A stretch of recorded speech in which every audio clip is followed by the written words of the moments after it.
Ladies and gentlemen, it is my pleasure to introduce Major General Tammy S. Smith.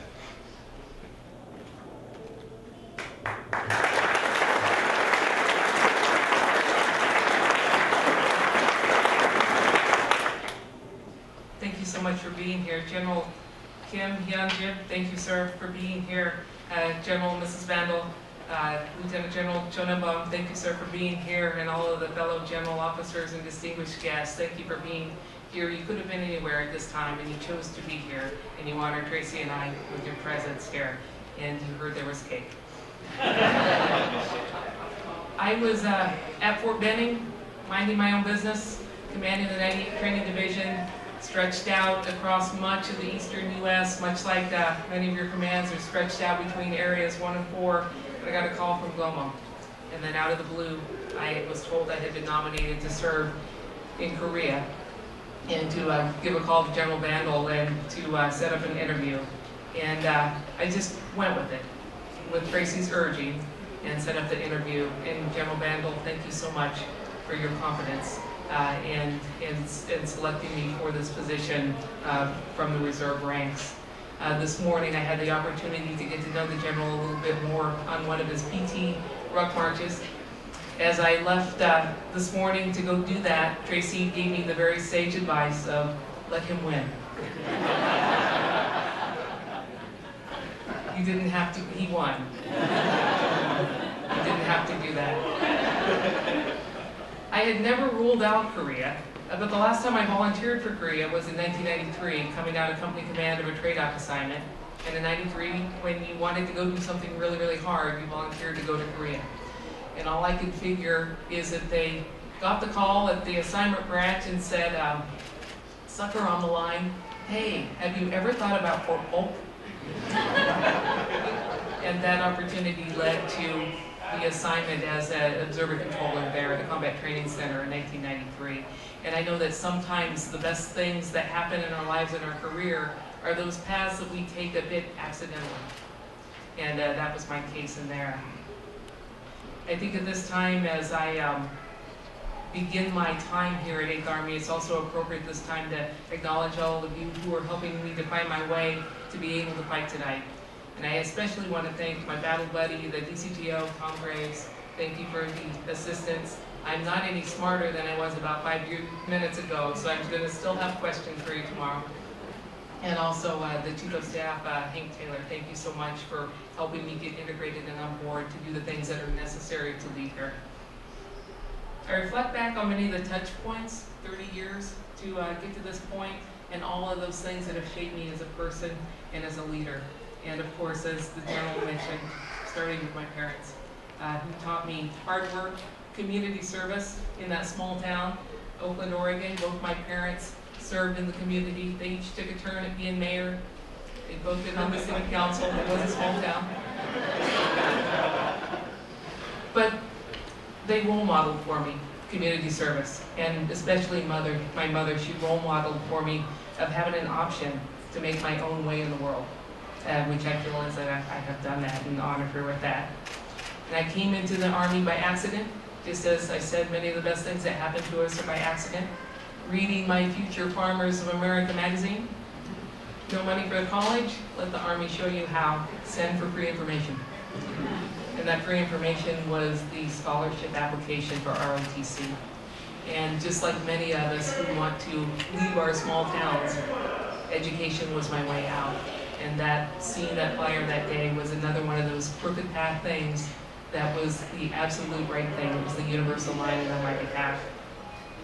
I never intended to stay in the Army. It was just really about getting out of Oakland, Oregon. But what I came to love about being in the Army is the things that you all love about being in the Army. It was the hook. The hook was the soldiers. The hook was the values. The hook was that we all shared those same values, and that we all treated each other with dignity and respect, and that we all felt as if we, and still feel as if we are serving something larger than ourselves. And I was hooked also by just how it feels when I wear this uniform. When I wear this uniform, I know it is a symbol of American values. And I take that symbolism very seriously. and try to role model those values in everything that I do. But that was the hook that has kept me here for 30 years. Many soldiers have shaped my leadership and shaped who I have become en route to today. And I'd like to share just a couple of those with you. I recall clearly Sergeant First Class Poe, my ROTC instructor, straight out of the Ranger Regiment to Oregon ROTC. He taught me why discipline was so incredibly important to survival on the battlefield, and how to pack my extra first aid kit in the same pocket as every other person in the squad, so that everyone knew where to find one if our training patrol came under fire. He taught me to do routine things routinely, and to never compromise the standards while performing those routine things. Sergeant First Class Keenel, my first sergeant as a detachment commander there in Costa Rica, taught me how to interact with my senior NCO, and how to turn them loose, to do the things that were necessary, and taught me the difference between what an NCO and an officer does. His lessons stay with me today and have served me well from first sergeants to command sergeants majors.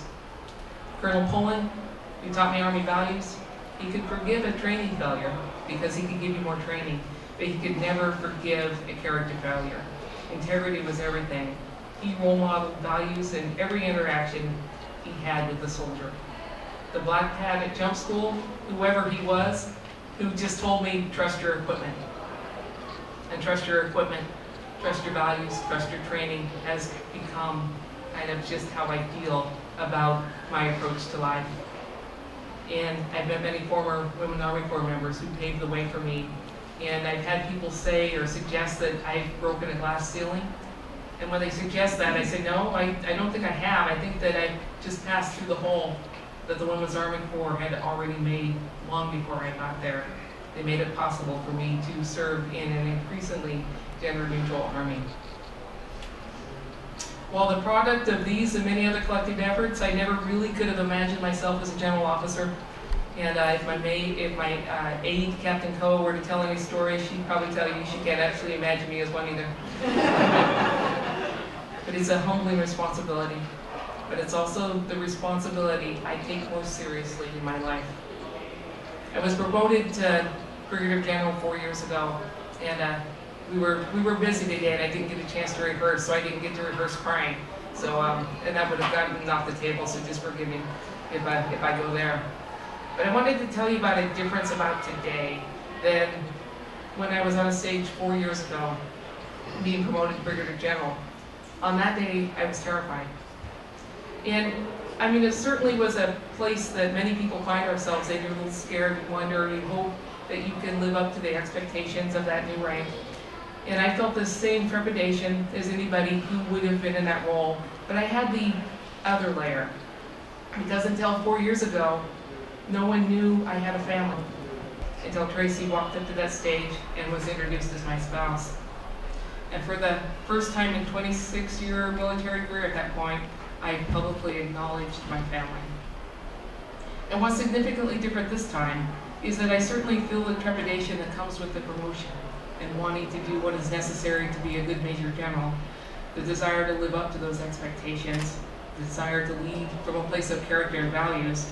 But this time, I have no fear about my family, and that you know my family. This time I feel no terror at all on that aspect. When I was promoted to Brigadier General, I had become so conditioned about keeping my family a secret that I went through the ceremony with Tracy assisting, but I was so accustomed to never talking about her that in my remarks, as I am doing now, I forgot to thank her. She never got the public acknowledgement that she so deserved because of the conditioning that I had had of serving so long in silence. So this time, Tracy, out loud, thank you for your love and support. You've never been a soldier, but you've got a soldier's heart. You're a leader in your own right, and you're the person I trust most in this world. If I'm successful at this next level of responsibility, it will be in large part because of your unwavering support. Thank you. And to my new 8th Army family, you have my word that I'm going to do my best to live up to these expectations. Just as I'll continue to live up to those expectations of Sergeant First Class Poe, Sergeant Keenel, Colonel Poland, the Wax, that random black hat, and countless others who have shaped me who I am today.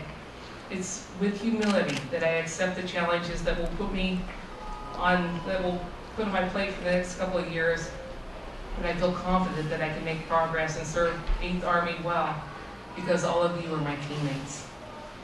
Before I close, I would like to acknowledge this came up quickly, and I know a lot of people had to jump through hoops to prepare for this ceremony. Tracy and I are here on an unaccompanied tour, and she leaves tomorrow.